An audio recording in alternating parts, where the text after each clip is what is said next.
So the Richmond Bread Riot. One thing that struck me as I was going over this talk, this is one I wrote a few years ago. One thing that struck me is it seems a little bit more relevant today than it did back when I wrote it. Because today we can definitely go to the stores and not be able to find everything that we want to, such as hand sanitizer or toilet paper or pasta. And this was one of the big problems that provoked the bread riot, were shortages in the market. So we'll be talking about that tonight. And what I want to do at the beginning of the talk is to kind of set the stage for the bread riot, give you an idea of the conditions under which it occurred. Then I'll talk about the riot itself, and then I'm going to end with the aftermath of the riot.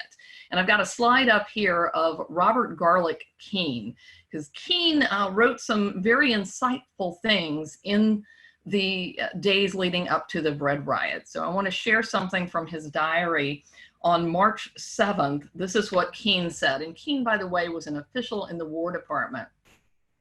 But he said, flour in the city is $30. The butchers are closing their stalls. Meat, $1.25 per pound. Farmers are making preparations. And then he went on to say they resent the secretary's schedule prices, which are often 50% below the market or neighborhood price. And this price schedule that he is talking about, I'll go into a little bit more detail, but basically it was the government setting prices that farmers had to abide by when they sold goods to the army. So the farmers resent these prices. The impressments of flour, corn, and meat as soon as they are brought to towns is causing universal withholding of surplus. The army will be starved and famine will ensue in the cities unless the secretary changes his policy and buys in the market for the best price. And then Keene concluded, there is a manifest uneasiness in the public mind, different from anything I have noticed heretofore. Now, by 1863, the war had done much to change the structure of the South, the socioeconomic structure of the South. Of course, during this time period, women were supposed to be subservient to men. Women's domain was the hearth and home. They were supposed to be the spiritual center of the home. They were supposed to basically take care of their family and their husband, attend church, but they were not the breadwinners. They were not supposed to be out in the public sphere. They were not supposed to participate in the political process.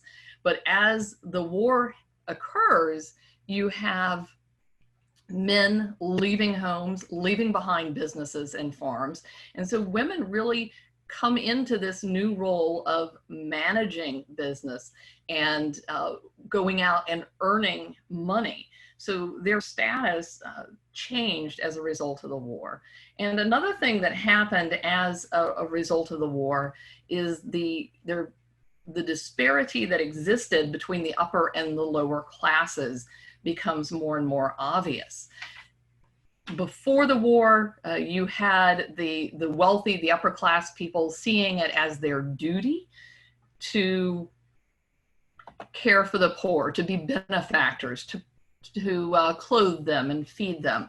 With the coming of war, the upper class focus and the middle class focus is on how do we support our troops? How do we support the soldiers in the field? So there's this shift. So there's not people looking out for the poor and taking care of them. And then there's this also, because of the extreme shortages that occur, they hit the people in the poor and the working classes the hardest. So if you look at the memoirs of the women who wrote during the Civil War, upper class or upper middle class women, they're certainly lamenting the shortages of luxury items, but at the same time, you have poor people who can't even put food on the table. And as I was reading over this talk, I was struck by the similarities to today. I had a friend do a post on Facebook saying that, she was going through a feed she was noticing people complaining about how much longer it takes to get things from Amazon, or the slow food delivery, and not being able to go out to dinner, and people are talking about, you know, they're doing household projects. So you have people who are middle class, upper middle class, you know, certainly complaining about the changes that COVID-19 has brought, but there are people out there who are wondering how they're going to put food on the table, and how they're going to pay their rent. So I think there are some similarities that we can kind of find in this circumstance. Now, another thing that happens is Congress produces some legislation that is quite unpopular. In fact, in April of 1862, it passed the first conscription act in American history, the draft. And this called for men between the ages of 18 and 35 to be drafted. And then in September, there was a second act that raised that age to 45. But there were some exemptions to this act and some provisions. And one of those is that men, if they had the money, could purchase a substitute. And there are accounts of some substitutes being paid as much as $4,000. So this really gives credence to that cry, a rich man's war and a poor man's fight. There are also some exemptions to the draft. Some people that are considered essential workers, national and state officers, railroad workers, druggists, professors, teachers, miners, ministers, pilots, nurses, iron furnace, and iron foundry workers. All those people were exempted.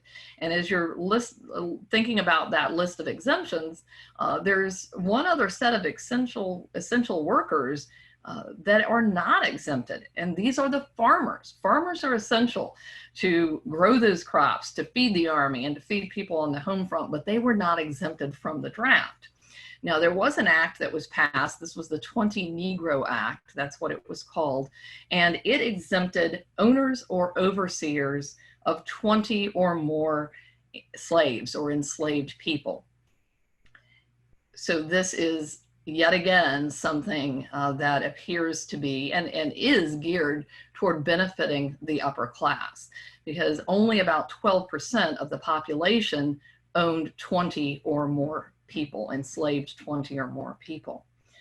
So this created a great deal of unrest.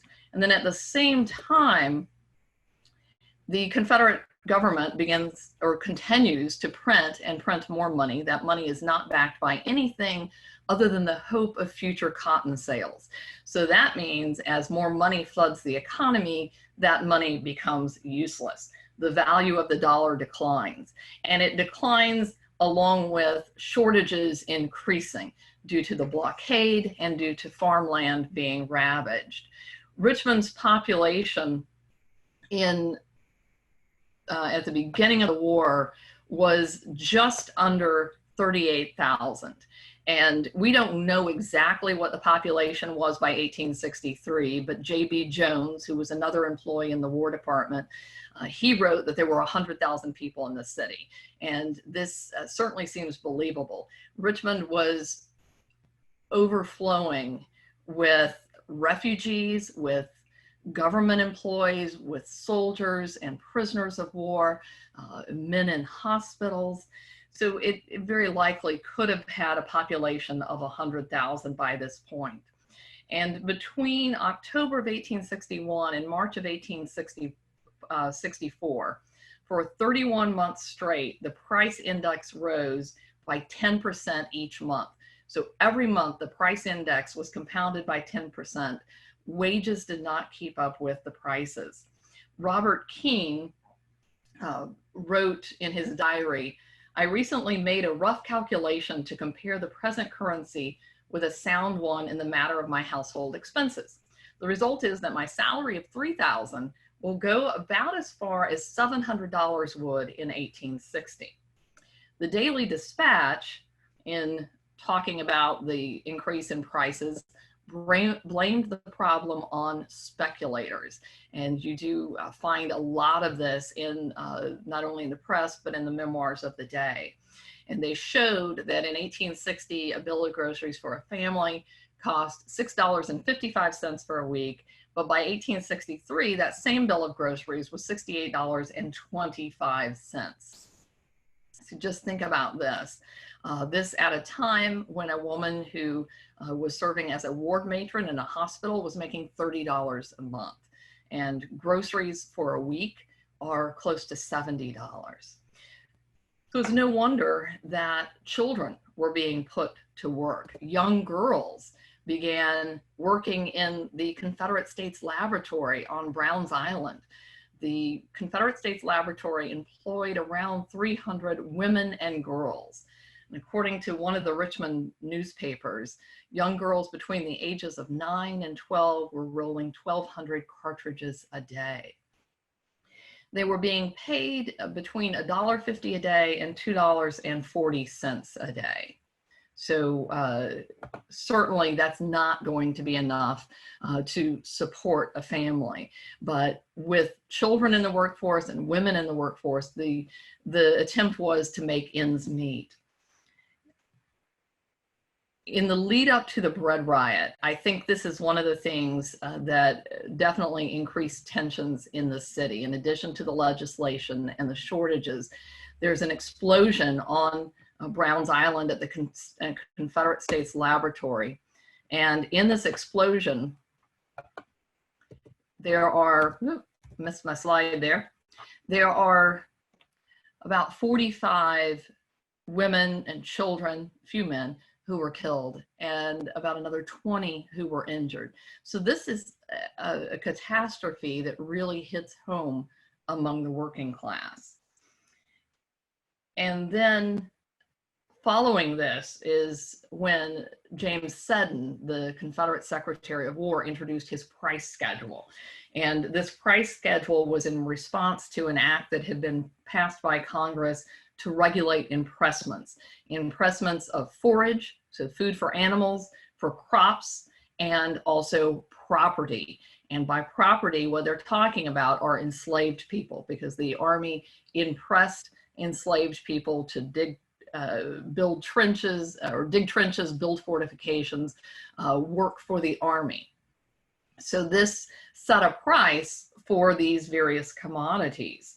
And it's something that farmers were not happy about. So farmers, some farmers boycotted and refused to bring goods into the city, because they knew when they did that, the Army would seize their goods and they would only pay what was in Seddon's price schedule.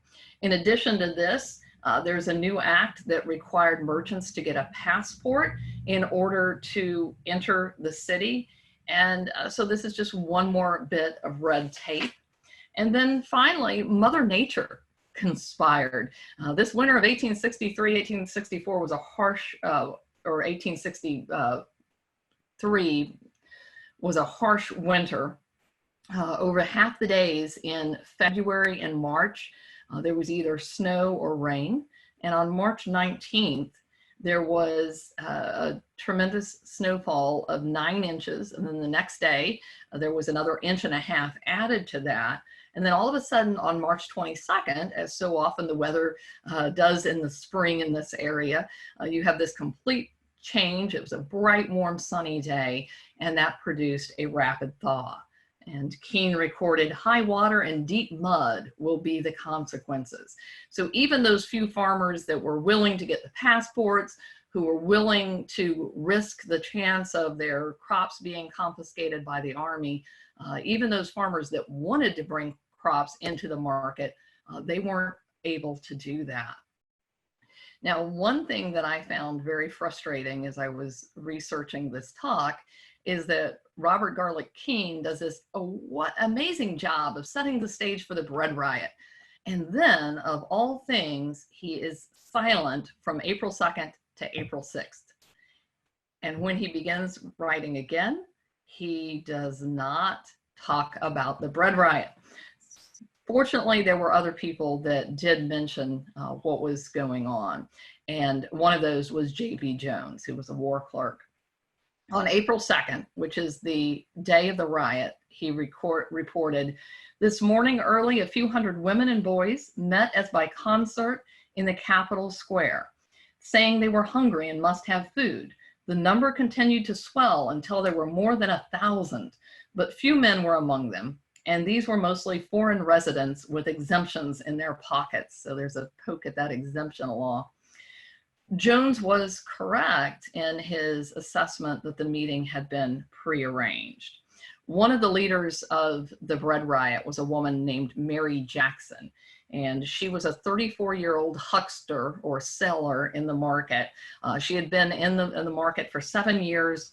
She had a husband who was a painter. He was a little bit younger than she was. Together they had 4 children, and one of them was a son who was in the Army. In fact, Mary Jackson had made herself well known by continually going to the War Department and seeking a discharge for her son. But Mary Jackson spread word the day before. She was talking up this riot that was going to take place, or not this riot, but this protest that was going to take place. Mary Jackson was described by the Richmond Examiner as a good specimen of a 40-year-old Amazon with the eye of a devil. Another paper said that she had a vixenish eye. And I'll talk a little bit more about the portrayal of the women in the Bread Riot as we go on. But Mary Jackson arranged for women of the town to meet in Belvedere Hill Baptist Church in Oregon Hill, which is a working class neighborhood.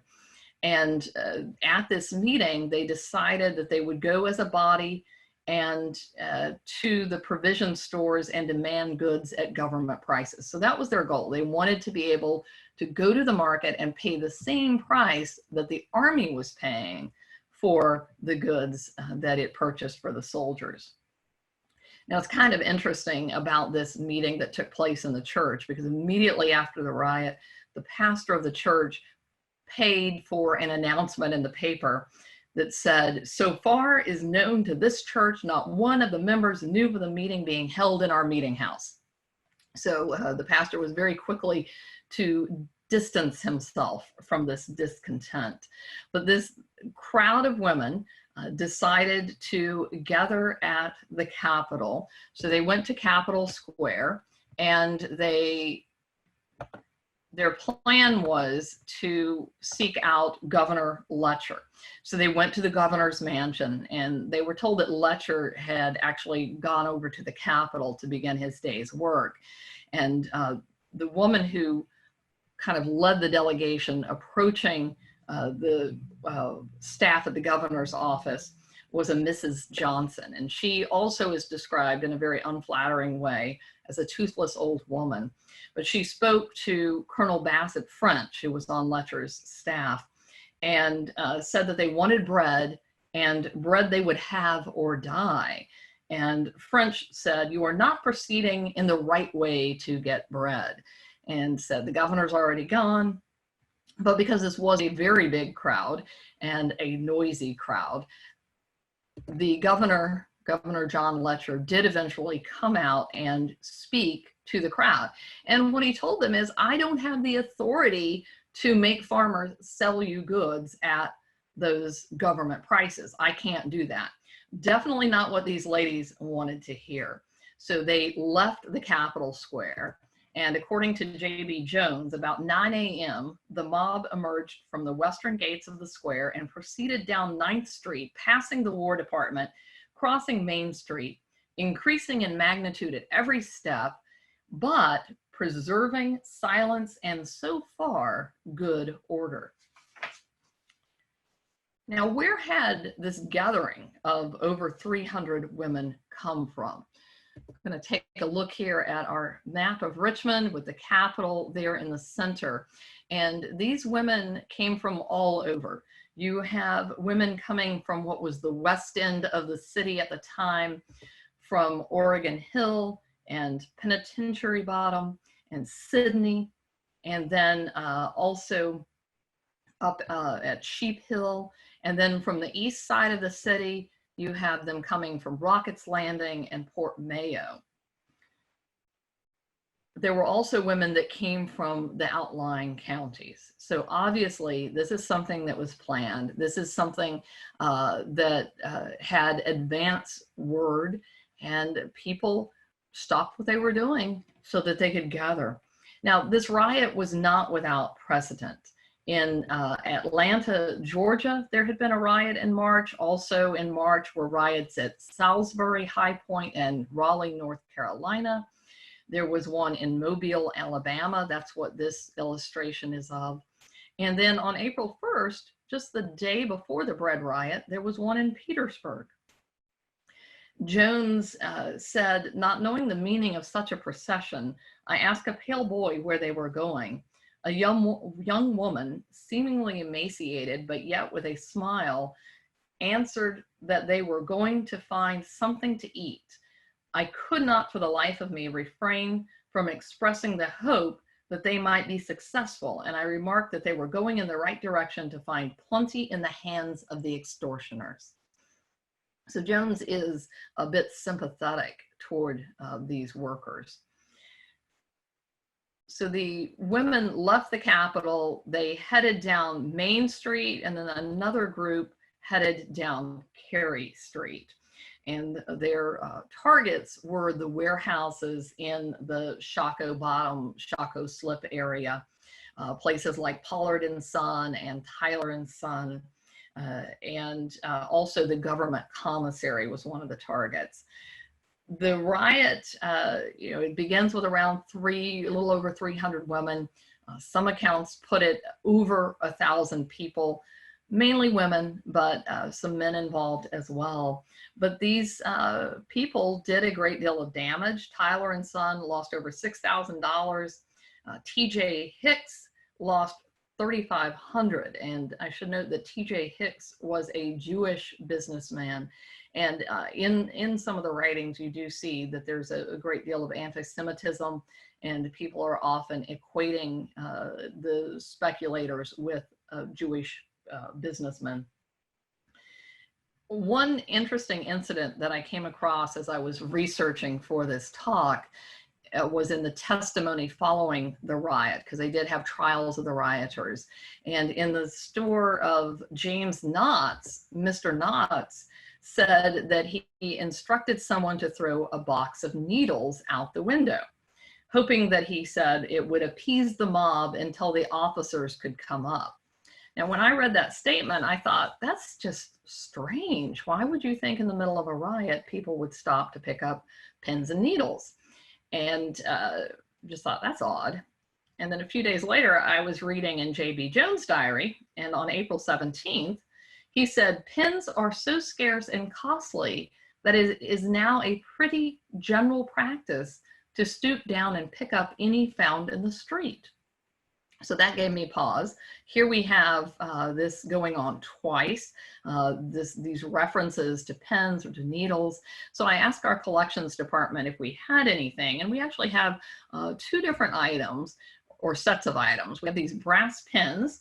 They're looking a little tarnished because they were in a blockade runner, the Georgiana, that sank off the coast of South Carolina. But the accession note with them, the donor said brass pens were unavailable in the Confederacy, and imported pens were a prized commodity in the South. And then these needles, even more interesting, because the donor of them, Catherine Stiles, wrote this nice little note: needles that were left from a supply that I used as money in buying from the country women in Habersham County, Georgia, in 1864 and 1865. Never going out on horseback without a few to use as money or give when absolutely needed. So this is something of value. And I just found that kind of an interesting aside. The riot, how did this riot end? Well, because of all the disruption and the noise, Mayor Joseph Mayo appeared on the scene, and he literally did read the riot act. Jefferson Davis appeared on the scene, as well as Governor Letcher. And all three of these men, in addition to other officials, tried to put down the riot. What was effective in ending the riot was the arrival of the public guard, which was commanded by Lieutenant Edward Scott Gray. And he had about 20 men with him. They went down Main Street in pursuit of the rioters, and someone gave the order for the crowd to disperse or they would be fired upon. We don't know who that someone was. And 25 years after the riot, the Richmond Dispatch held a paper debate about who put down the riot. And they asked the question, was it Governor Letcher, or was it Jefferson Davis, or was it Mayor Mayo? And there are very few votes for Mayo giving the order for the guard to fire. But the 16 accounts provided, 5 of them give Letcher a prominent role in putting down the riot, and 4 of them have Letcher issuing that 5-minute warning, disperse or you'll be fired upon in 5 minutes. Jefferson Davis figures in 8 accounts, and only 2 of them have him issuing the order to fire upon the crowd if they didn't disperse. So this is quite a fascinating thing, that 25 years after the Bread Riot, the Richmond Dispatch was asking this question, inviting people to write in, and you have people swearing they were standing right there by Jefferson Davis when he gave the order, and you have another set of people swearing they were right there by Governor Letcher when he gave the order. So the editor finally had to conclude that to reconcile these different accounts seems quite impossible, but that the President of the Confederate States, the Governor of Virginia, the Mayor of the city, and several state functionaries, aided by the military, took part in the suppression of the riot seems certain, and it may be assumed, therefore, that the affair was regarded as one of some consequence. So that's what the conclusion that they came to. You most often today find in accounts of the Bread Riot that it was Jefferson Davis who gave the order. And it's primarily because people are relying on Verena Davis's memoirs. She left an account in her memoir of Jefferson Davis, and she talks about how he received word at his office that there was a serious disturbance, that the mayor was there, the governor was there, that the state forces had been called out. So he hurried down to Main Street, and she paints this wonderful picture of Jefferson Davis hopping up on an overturned dray and addressing the crowd. And he says to them, "You say you are hungry and have no money. Here is all I have. It is not much, but take it." And with that, he emptied his pockets of the change, threw them into the crowd, and then took out his watch and said, "We do not desire to injure anyone, but this lawlessness must stop. I will give you 5 minutes to disperse, otherwise you will be fired upon." So that's the account that's gone down in history, but there is debate about that. Now, most of the accounts mention that it was the public guard that was called out. This was a guard that had been formed by James Monroe after Gabriel's revolt, or planned revolt, in 1800. Verena says that the guard that appeared was the Confederate Armory Guard, and there was such a guard. It was the 1st Armory Battalion, also known as the Ordnance Battalion. So that does beg the question, is it possible that Davis ordered one guard to fire and Letcher ordered the public guard? Who knows? That will most likely remain a mystery. Now, although it was an event of some consequence, the riot was relatively short. Starts about 9, it was over by 11. Mary Jackson, who had orchestrated that meeting, the huckster, she was arrested around noon at Broad and First Streets. In all, there were 44 women and 29 men who were arrested, and 12 women were convicted. And Michael Chesson, a historian who is rather an authority on the Bread Riot, makes a pretty convincing argument that the charges that were brought against old, for lack of a better word, ugly women were the charges that stuck. So women who were elderly, who were past their prime, even if they were widowed, even if they had sons in the army, those were the women that were convicted. Whereas the young, well-dressed, attractive women somehow managed to get off. And so you have these descriptions of Mary Johnson, who is a toothless old woman. She was actually the only woman indicted for a felony. She was sentenced to 5 years in the Virginia State Penitentiary. There were also 4 men who were convicted of felonies for their role in the riot. Minerva Meredith, who was a friend of Mary Jackson's and a butcher's apprentice, also ended up being convicted of robbing a wagon load of beef. She was 40 years old. She was 6 foot tall, raw-boned and muscular, so not falling into that attractive category. She was fined $1,000 and sentenced to 6 months in prison, but the sentence was commuted because she had a tumor on her neck and her doctor advised that she be released.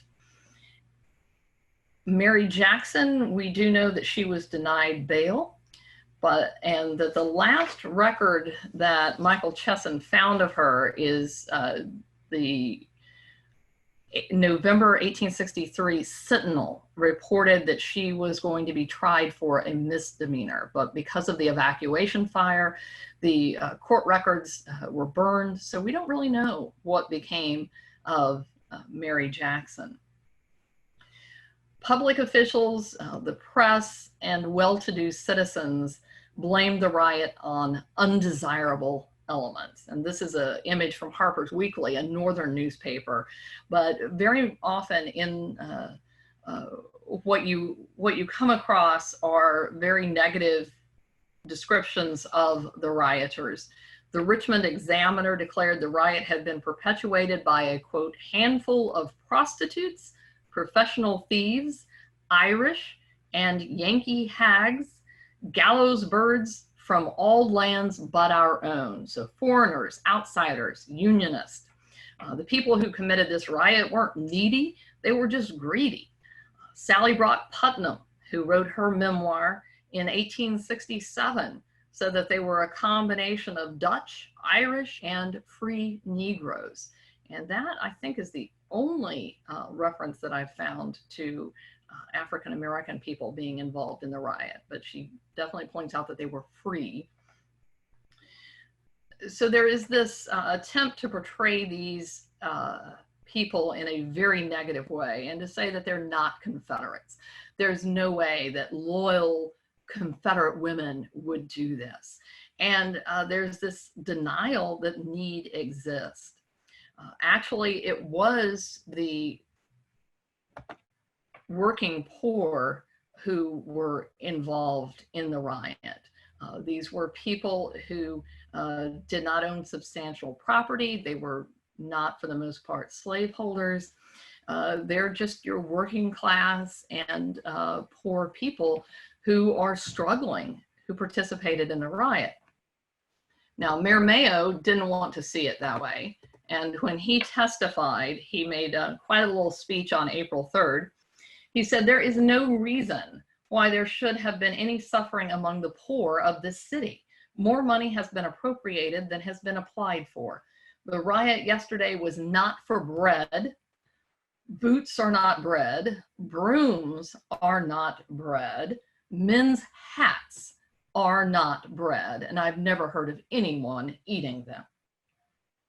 So the Confederates very much attempted to downplay the seriousness of the riot. They wanted it, and they wanted to keep word of the riot from leaking out. They did not want Northerners to hear about this. So Secretary of War Seddon issued an order suppressing news of the riot going out over the wires. The Richmond Examiner did not comply. They were very anti-Davis, so that makes sense that that paper did not comply. The others did initially, But as soon as the trial for the rioters began, they began printing of what was going on and the court testimony. So word definitely got out.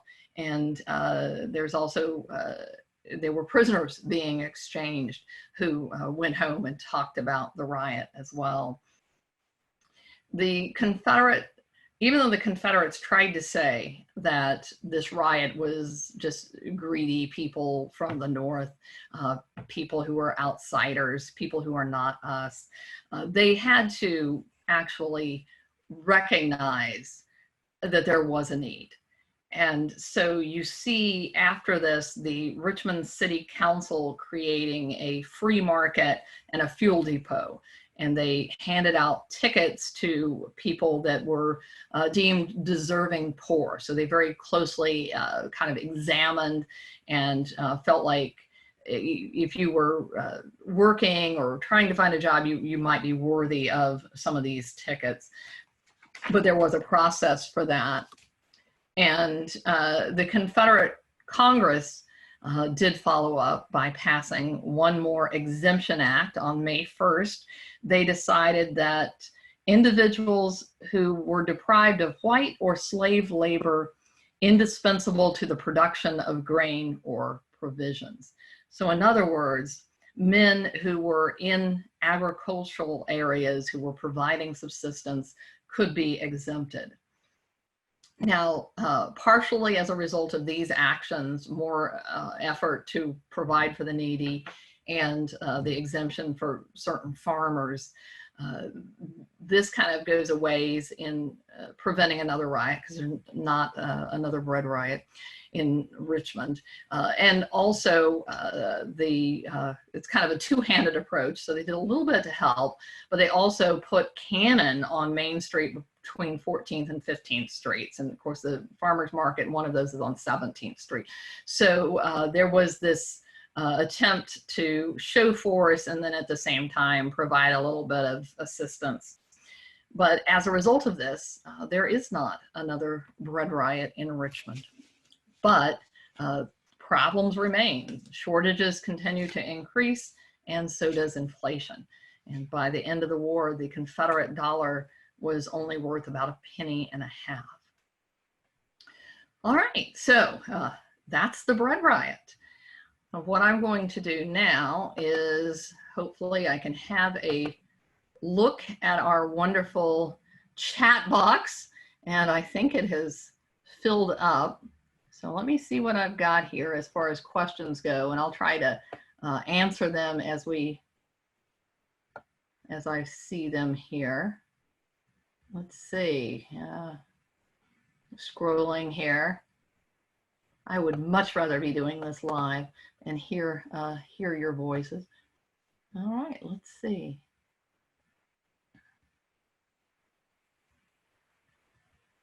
So someone said, did Elizabeth Van Lew or any of her family members participate in the Bread Riot? Great question. And no, neither she nor her family members participated. And again, this is something that you see the working class, the poorer people. Elizabeth Van Lew, although she was a unionist, was definitely not in need. Let's see.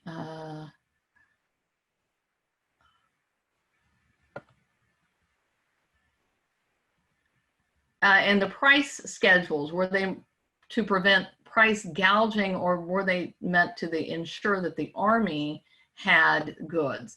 And it was not, well, I guess on some level it might be price gouging, prevent price gouging, because the Army needed goods for the soldiers, and they felt like they should be able to pay a fair price. So because there perhaps had been some prices that were a little too high. That's why these price schedules were put in place. So part of it could have been because of the price gouging, but it's also the need to be able to supply the Army. So the government felt like they had established a fair rate, but that rate didn't really keep up with inflation. So it wasn't fair, or at least the farmers didn't perceive it as fair, because it certainly wasn't equaling the prices that were in the market. And I hope that kind of makes sense.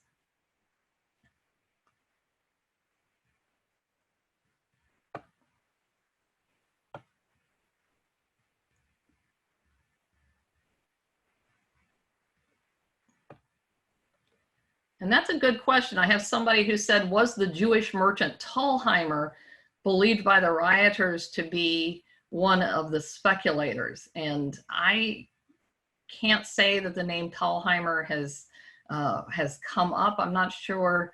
Not being a native Richmonder, I don't know how long the Thalheimers have been in business. Maybe someone does, but his name does not come up in anything that I've read, or the name Thalheimer has not come up in anything that I've read about the riot.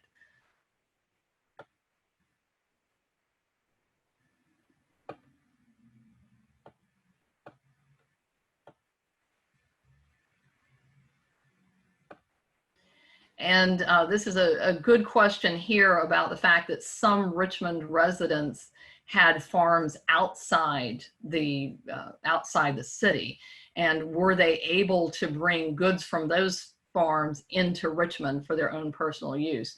And they were. Of course, you needed to get a passport to come into the city, but not only do you have people who own farms getting produce from their farms outside the city, but you have wealthy people like Mary Chestnut getting produce from farms outside the city, or Constance Carey. Both of these women kind of write about feast that they got from farms. So that was certainly a way to do that. If you had a farm, or if you had relatives who had a farm, or knew someone, you could get your own produce that way.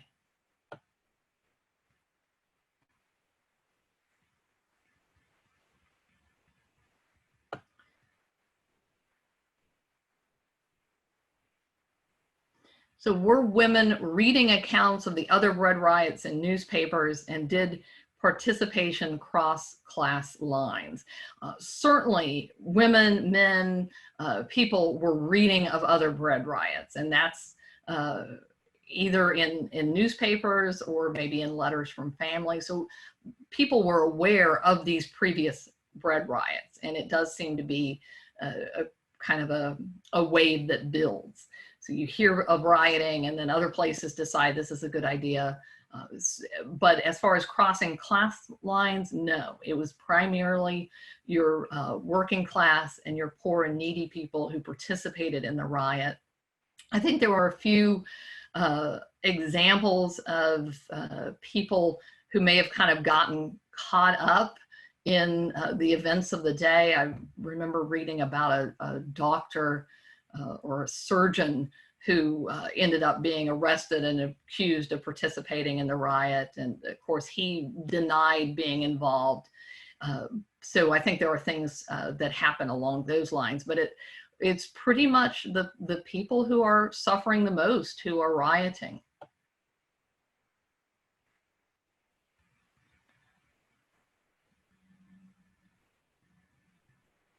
And is there a list of those charged, whether or not convicted, available? Many public records were destroyed in the fire when Richmond fell. Let's see, I'm trying to see the rest of that question, but the information that I have found have been the Richmond newspapers. There are accounts of the trials of the rioters, so you get a lot of names and descriptions of what happened from those. But as far as there being like an organized specific list of the rioters and their convictions, there's nothing like that I know of. And then there was also a request to make my notes available. And I will say that one of my main sources, I'll put out a plug here for Mike Gorman's website, Civil War Richmond. He has excellent newspaper accounts on his website about the Richmond Bread Riot. I also used Michael Chesson's Harlots or Heroines, a new look at the Richmond Bread Riot, that was published in the Virginia Magazine of History and Biography in 1984. Then Catherine Titus, who wrote an article, The Richmond Bread Riot of 1863, Class, Race, and Gender in the Urban Confederacy. This was for the Gettysburg College Journal of the Civil War Era, Volume 2, Article 6, from 2011. And that is online, so you can actually pull up her article. And then, as I mentioned, Mike Gorman's Civil War Richmond has excellent newspaper accounts of the Bread Riot. I also drew from J.B. Jones' Diary of a Confederate War Clerk, and Robert Garlick Keene, his published memoir or diary. Wow, okay, we're still getting a few messages. Curious about why these riots happen.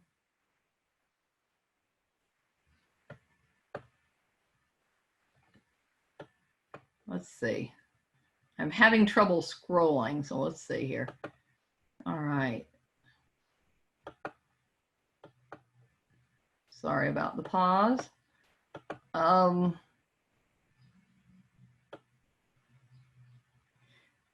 Curious to know why the riots occurred across the Confederacy in 1863, but didn't reappear after that when things got materially worse. What's up with the timing? And that's a good question, and it's one I don't really feel like I fully answered or have really read a good answer for, because the Confederate response to the need was minimal. It was not enough response to alleviate the problems. They only got worse. The threat of force, although could have done something to stymie them, that too doesn't seem like it was as much as you might need. So I don't really have a great answer for that, because you would think that there would have been continued riots. I don't know if it's just that people gave up, realized that it wasn't an effective way, or that they felt like that they got enough from the government, or as much as they were going to get.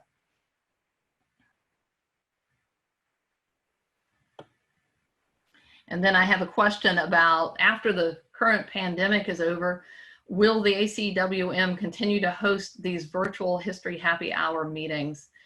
And this is from someone in Maryland. So yeah, that's a good question.